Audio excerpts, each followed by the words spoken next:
আসসালামু আলাইকুম রহমতুল্লাহি বারাকাতুহু। আল্লাহ সুবহানাহু ওয়া তাআলার অশেষ মেহেরবানি। আজকে আপনাদের জন্য একটি গুরুত্বপূর্ণ বিষয়ে তদবির নিয়ে আসতে পেরেছি, এই জন্য আল্লাহ তাআলার দরবারে অসংখ্য শুকরিয়া আদায় করতেছি। আলহামদুলিল্লাহ। সবাই আমার জন্য দোয়া করবেন ইনশাল্লাহ। যে সমস্ত ভাই চ্যানেলটি সাবস্ক্রাইব করেননি, অবশ্যই চ্যানেলটি সাবস্ক্রাইব করে নেবেন, যাতে করে আমার দেওয়া তদবিরগুলো আপনারা পেতে পারেন, বুঝতে পারেন। সেই জন্য অবশ্যই চ্যানেলটি সাবস্ক্রাইব করে রাখবেন। আর আজকে যে বিষয়টি আপনাদের জন্য নিয়ে এসেছি সেটি আপনারা দেখতে পাচ্ছেন। এটি একটি এমন তদবির যেটি 5টা কাজে আপনারা ব্যবহার করতে পারবেন। বিষয়গুলো আপনাদেরকে বলবো। অনেক ভাই বোন আছেন, অনেক মা বাবা আছেন যারা বিমারিতে আক্রান্ত, অর্থাৎ এমন অসুখ হয়েছে, এমন অসুখ যে অসুখটা আপনারা অনেক টাকা নষ্ট করছেন, অনেক ডাক্তার দেখাইছেন, কিন্তু কোনোভাবে ভালো করতে পারতেছেন না।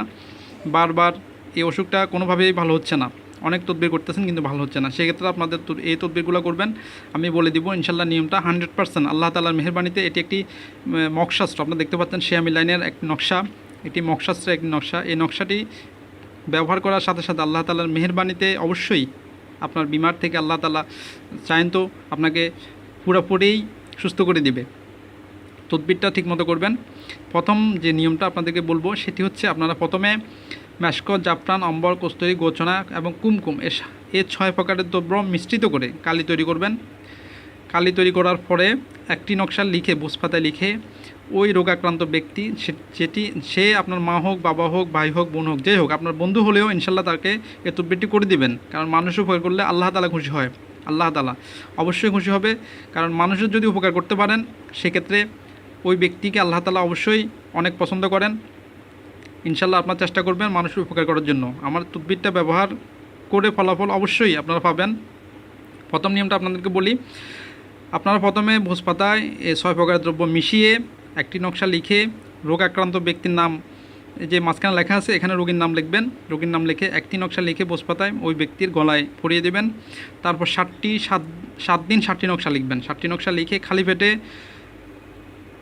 7টি নকশা খাওয়াবেন। তবে নকশাগুলো লিখতে হবে আপনাকে, যে 7 দিন খাওয়াবেন ওই নকশাগুলো লিখতে হবে চীনামাটির প্লেটের মধ্যে লিখে 7 দিন খালি পেটে রোগীকে খাওয়াই দিবেন। ইনশাল্লাহ 7 দিনের মধ্যে অবশ্যই তিনি আরোগ্য হবেন। তারপর যে দ্বিতীয় নিয়মটি আপনাকে বলবো, এই নকশাটি যে ব্যক্তির গলায় থাকবে বা যে ব্যক্তির ডান হাতে থাকবে, ইনশাল্লাহ ওই ব্যক্তির সমস্ত বিপদ আপদ থেকে রক্ষা পাবে। বিশেষ করে এই নকশাটি আপনারা শিশুদের জন্য দিয়ে দিবেন। অনেক শিশু দেখা গেলো পানিতে অনেক সময় পড়ে যায়, বিভিন্ন বিপদ আসে, শিশুদের গলায় দিয়ে দিবেন। ইনশাল্লাহ বিপদ সামনে কোনো কারণে যদি সামনে এসেও যায়, সেটি ওই মুহূর্তে ওখান থেকে পিছনে চলে যাবে, ইনশাল্লাহ স্পর্শ করবে না, এটি পরীক্ষিত। তারপর এই নকশাটির তৃতীয় নিয়মটা আপনাদেরকে বলবো। অনেক ছোট বাচ্চা আছে যারা জন্মের সময় হৃষ্টপুষ্ট থাকে, দেখা গেলো 2-3 বছর 4 বছর যাওয়ার পরে ওই ছেলেটা মেয়েটা শুকায় যায়, যেটাকে শুকনো রোগ বলা হয়। তো সেক্ষেত্রে আপনার নকশাটি যে 6 প্রকার কালি বলছি ওগুলো দিয়ে লিখে একটি বুঝপাতা লিখে শিশুটির গলা পরিয়ে দেবেন, রুফার ঠোলের মধ্যে ভরে গলা পরিয়ে দেবেন। ইনশাল্লাহ গলায় পরিয়ে দেওয়ার সাথে সাথে ওই রোগটা আরোগ্য লাভ করবে, ওই রোগ থেকে সে মুক্ত হয়ে যাবে ইনশাল্লাহ।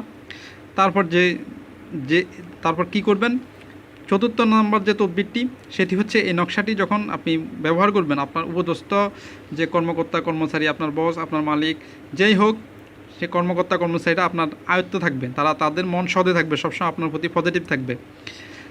পঞ্চম নাম্বার যে তদবির, যে এই নকশার পঞ্চম নাম্বার কাজটা হচ্ছে, কোনো ছেলে সন্তান, অনেক মা বাবা আছেন যে সন্তান আপনাদের কথা শুনে না, মা বাবার কথা শুনে না, বিভিন্ন খারাপ কাজে লিপ্ত, চরিত্র খারাপ। তো সেক্ষেত্রে আপনার নকশাটি লিখে, যে নিয়ম বলছি ওই নিয়মে লিখে ছেলের গলায় পরিয়ে দিবেন অথবা ডান হাতে পরিয়ে দিবেন। ইনশাল্লাহ আল্লাহ তাআলার মেহেরবানি দেখবেন ওই ছেলের চরিত্র ভালো হয়ে যাবে, অবশ্যই ওই ছেলের নাম ওখানে লিখবেন, মাঝখানে যে রোগীর নাম লেখা আছে ছেলের নাম ওখানে লিখবেন। যদি কর্মকর্তা কর্মচারীকে বাধ্য করতে চান, সেক্ষেত্রে ওই রোগীর নামের জায়গায় আপনার নাম লিখবেন। অর্থাৎ এই যে নিয়মগুলো আমি বলছি, 5টা নিয়ম একই রকমভাবে আপনারা ব্যবহার করবেন। আল্লাহ তাআলার মর্জি, অবশ্যই আপনারা এটা ফলাফল পাবেন। আর আমার জন্য দোয়া করবেন ইনশাল্লাহ, যাতে আমি আপনাদের সাহায্যের জন্য হাত বাড়িয়ে দিতে পারি।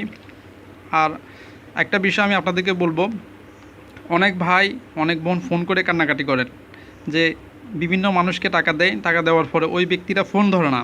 এক্ষেত্রে আমি একটা বিষয়ে বলবো তান্ত্রিক ভাইদের উদ্দেশ্যে, আপনাদের নিকট হাত জোর করে অনুরোধ করতেছি, আপনারা গরিব অসহায় মানুষগুলোকে কোনোভাবে ঠকাবেন না।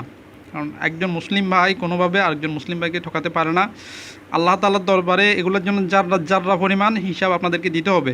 আপনারা অবশ্যই মানুষের উপকার করুন, তদবির করুন, সেটা করুন, সমস্যা নেই, কিন্তু মানুষকে কখনো ঠকাবেন না। আপনি যতটুকু জানেন এতটুকু দিয়ে মানুষের উপকার করুন, আল্লাহ তাআলা খুশি হবে। আল্লাহ তাআলা রাসূল মুহাম্মদ রাসূলুল্লাহ সাল্লাল্লাহু আলাইহি ওয়াসাল্লাম আদর্শ আমাদের মুসলিম ভাইকে কখনো কষ্ট দিতে পারে না। আল্লাহ রাসূলকে আপনারা একজন মানুষকে যখন কষ্ট দিবেন অবশ্যই আল্লাহ এবং আল্লাহ রাসূল কষ্ট পাবে। আপনারা এরকম কোনো কাজ করবেন না, অনুরোধ রইল আপনাদের নিকট। সবাই আমার জন্য দোয়া করবেন। আসসালামু আলাইকুম ওয়া রাহমাতুল্লাহি ওয়া বারাকাতুহু।